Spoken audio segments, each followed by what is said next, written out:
কেউ যদি প্রত্যেক ফরজ নামাজের পরে একবার করে আয়াতুল কুরসি পড়ে, সে জান্নাতে ঢোকার ক্ষেত্রে কোনো বাধা নাই, একটাই বাধা, তার মরণ।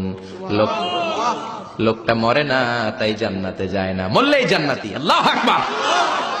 এই জন্য প্রত্যেক ফরজ নামাজের পরে আয়াতুল কুরসি পড়ার দরকার আছে না নাই? It should be a special wazifa for every Muslim at every evening and every morning. After every congregational prayer you offer in mosque. প্রত্যেক জামাতে নামাজের পরে প্রত্যেক মুসলমানের ওয়াজিফা হওয়া দরকার আয়াতুল কুরসি।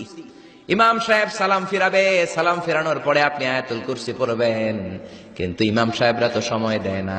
আমাদের দেশে সালামের পরে হুট করে একটা মুনাজাত আছে না নাই? মুনাজাত দিবেন, সমস্যা নাই, কিন্তু আগে তাসবিহ পড়বেন। আমাদের দেশে এরকম আসসালামু আলাইকুম, আসসালামু আলাইকুম রাহমাতুল্লাহ, আমিন, ইয়া আরহামার রাহিমিন, শেষ। তো আপনি কি চাইলেন আল্লাহর কাছে? কি চাইলেন? আমিন ইয়া আরহামার রাহিমিন।